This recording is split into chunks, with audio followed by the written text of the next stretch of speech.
All right, let's dive into something that, honestly, feels like it's happening to all of us every single day. We're talking about the battle for your conscience, a fight for clarity in a world that just won't stop shouting. I mean, just think about it for a second.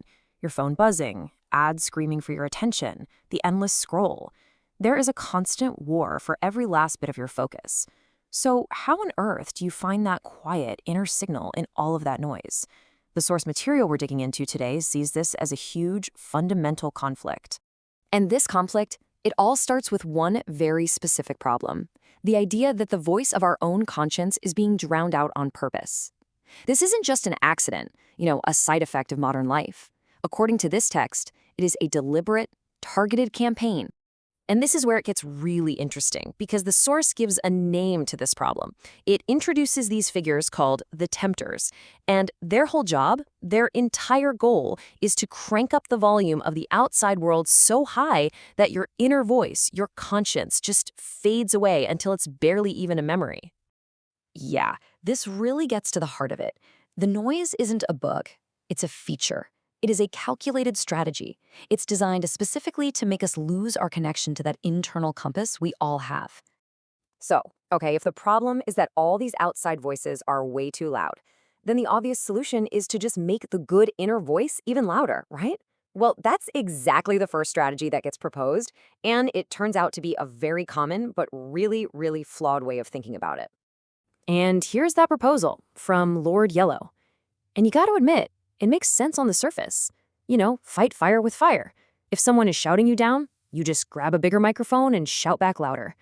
It's that gut reaction to just escalate. But here comes the counter-argument from Lord Blue, and wow, it just hits so hard. The tempters, they're not just gonna pack up and go home. They'll just turn their own volume up to match. And what's the result? It's not clarity. It's an arms race of noise that leads to a complete internal breakdown, an unbearable shouting match inside your own head. So let's break down this contrast, because it's everything. The louder strategy, that's a trap. It's a shouting match that just makes the conflict worse, and it leads to total burnout. You're playing the tempter's game by their rules. But this other idea, the sharper strategy, that's a whole different path. It's not about shouting. It's about a clear signal. It's about sidestepping the fight altogether to find clarity. It's a completely new playbook. Okay, so if shouting louder is a dead end, what actually works? Well, this brings us to the real heart of this whole idea. The winning strategy has nothing to do with volume. It's all about quality. It's about whispers that can be more powerful than any scream. And here it is, the sharper conscience. This definition is just perfect. It's not about being loud. It's about being piercing. It's a voice you recognize not because it forces its way in, but because it connects with this deep, undeniable feeling of what is true. So how does that work, really? Well, it's quieter, sure, but it's piercing. It doesn't even try to shout over the chaos. Instead, it cuts right through all that noise because it's so different. It's a signal that feels like truth, not a scream that demands attention. It's like a single clear beacon in all of that internal chaos.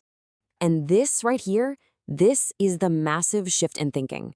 You stop trying to win the fight on the enemy's terms. Instead, you start training yourself to listen in a totally new way, to recognize the unique signature that only truth has. You're shifting from fighting to discerning. But here's the thing. Putting this new strategy into practice, that's not the end of the story, not by a long shot. In fact, it's just the beginning. The whole nature of the conflict changes, but the conflict itself, it is far from over. And this is just a cold, hard reminder. Even with this new tool, the world doesn't magically become quiet. The outside pressures, the noise, those tempters, they don't just disappear. The threat is still active, and it's always looking for an opening.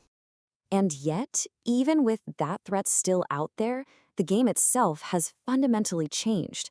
The internal landscape is different.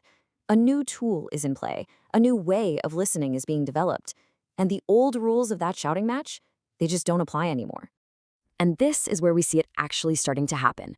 All over the world, inside millions of people, those quiet, piercing whispers, those first warnings from a sharper conscience, they are beginning to stir. They're starting to be heard for the very first time. This final line from the source just reframes the whole thing, doesn't it? This whole journey wasn't about finding some magic solution to end the war. It was about finding the right way to finally begin the fight. So that brings it all back to you. We all get caught up in the shouting match, right? But what if you stopped trying to yell back for just a moment, and instead, you just listened? What are those quiet, piercing truths that you might begin to recognize? What are the whispers that you're learning to hear?